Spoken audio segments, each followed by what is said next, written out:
Hello, आप सबों को जय मसीह की। आज का विषय हर एक मसीही स्त्री को इस स्त्री के जीवन से सीखना चाहिए। अध्ययन रवावलू का 2 अध्याय 26 से 38 पद। ये स्त्री कौन है? ये स्त्री, इसका नाम हन्ना है। यस, हन्ना है और ये आसेर के गोत्र की है। और इसके जीवन बहुत ही आशीषित है और इसका जीवन नए नियम में बहुत ही कम लोग जानते हैं, क्योंकि इसके ऊपर कभी किसी ने फोकस नहीं किया। इसलिए आज हम इसके बारे में जानेंगे, ये कौन है और क्यों खास है, और मैंने क्यों ऐसा कहा कि इसके जीवन को हर एक स्त्री को अप्लाई करना चाहिए और अपनाना चाहिए। सो आप हमारे साथ इस वीडियो के अंत तक बने रहिए, और प्रभु सभी मसीह बहनों को बहुत आशीष देने के लिए जा रहा है, इसलिए इस मैसेज को पूरा सुनें। और आसेर के गोत्र में से हन्ना नाम फनुएल की बेटी एक भविष्यद्वक्तिन थी। वो बहुत बूढ़ी थी और 11 विवाह होने के बाद 7 साल अपने पति के साथ रह पाई थी। वो 84 वर्ष से विधवा थी और मंदिर को नहीं छोड़ती थी, पर उपवास और प्रार्थना कर करके रात दिन उपासना किया करती थी।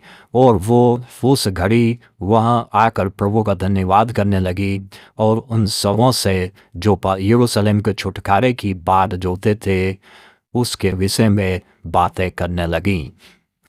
जी, सो बाइबल के अनुसार यदि हम कहें तो कम से कम 20 से 25 साल की उम्र में लड़कियों की शादी होती थी, 30 साल की उम्र तक।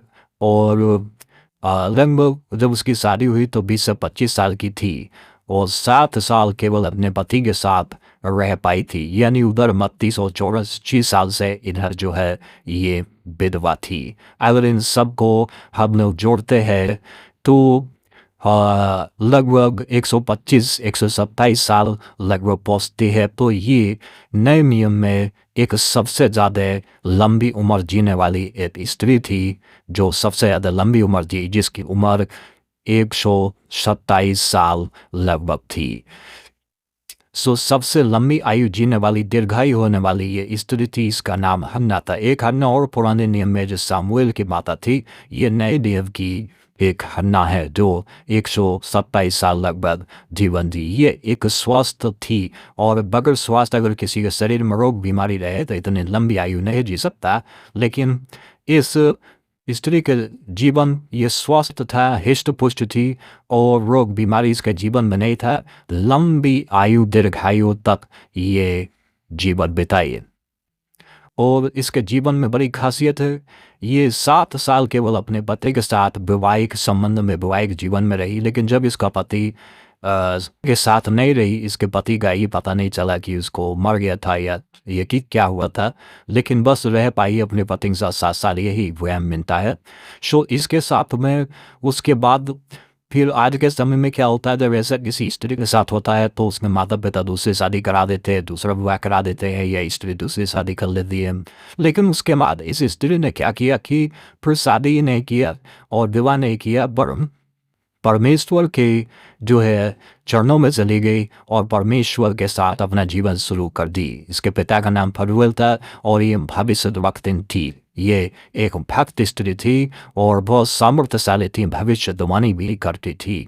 जी हाँ, और वो तुम्हारे कि 84 वर्ष से विधवा थी, विधवा का जीवन जिया।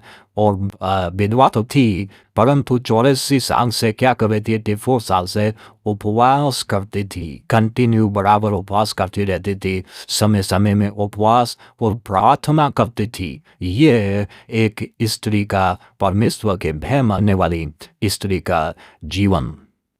और वो उपवास और प्रार्थना करती थी, और उपवास प्रार्थना कर करके क्या है, रात और दिन, रात का जिक्र भी और दिन का भी, रात और दिन उपासना किया करती थी। इस प्रकार से वो अपने जीवन को 84 साल अकेले ही बिताई। जी, अकेले ही बिताए। सो अगर आप इसके जैसा ज़िंदगी जीते इसके जीवन में, वो कितनी क्वालिटी उसके जीवन में, एक लंबी आयु जी, स्वस्थ आयु जी, और भविष्यवाणी का वरदान उसको मिला था, और वो उसका जीवन पूरा पवित्र था। 84 साल से परमेश्वर के लिए वो जीवन जी। उपवास करने वाली लेडी थी, उपवास किया करती थी, प्रार्थना किया करती थी, उपासना किया करती थी, और सबसे बड़ी बात, वो परमेश्वर के मंदिर को नहीं छोड़ती थी। यस, परमेश्वर के मंदिर को नहीं छोड़ती थी, और वो परमेश्वर के क्या है, तुम्हारे की मसीह का वो भी इंतजार कर रही थी। वो उस घड़ी वहाँ आकर प्रभु का धन्यवाद करने लगी। कहाँ? यरूशलेम के मंदिर में धन्यवाद करने लगी, और उन सबों से जो यरूशलेम पर छुटकारे की बात जो रहे थे उसके विषय में बातें करने लगी। छुटकारे की बात जो रहे थे, कौन छुटकारा देने वाला था? मसीह। तो मसीह की वो बातें करने लगी, और मसीह के विषय में वो बताने लगी, और उसने लोगों को मसीह के बारे में बताया, छुटकारे के विषय में बताया, और उसने लोगों को बताया कि यही मसीह है। इतना बड़ा आशीष परमेश्वर ने एक स्त्री को दिया। आप बहनों, आप सोच के बताइए कि क्या परमेश्वर ऐसी आशीष किसको दे सकता है? केवल उसको जिसका संबंध परमेश्वर के साथ हो। अगर आप वो छुटकारे की बात जो रही थी, और उसने छुटकारा अपनी आंखों से देख लिया वो छुटकारे को, और परमेश्वर का धन्यवाद किया। आप भी आज इस दिसंबर के महीने में अपने घर परिवार का, अपने गांव बस्ती का आप छुटकारे की बात जो रहे हैं, तो आपको उपवास और प्रार्थना करना चाहिए, और उपासना करना चाहिए। उपवास कर करके, उपासना कर करके परमेश्वर का छुटकारा माने अपने गांव, अपनी बस्ती के लिए।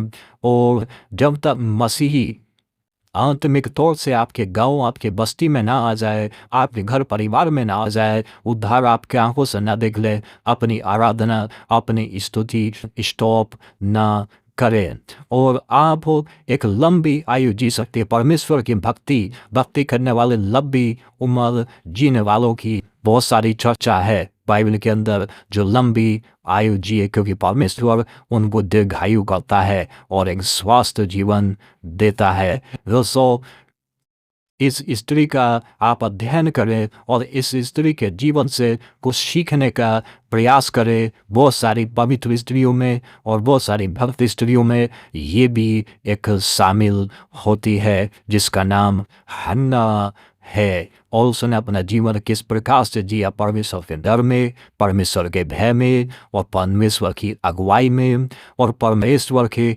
इच्छा में इसने जीवन जिया।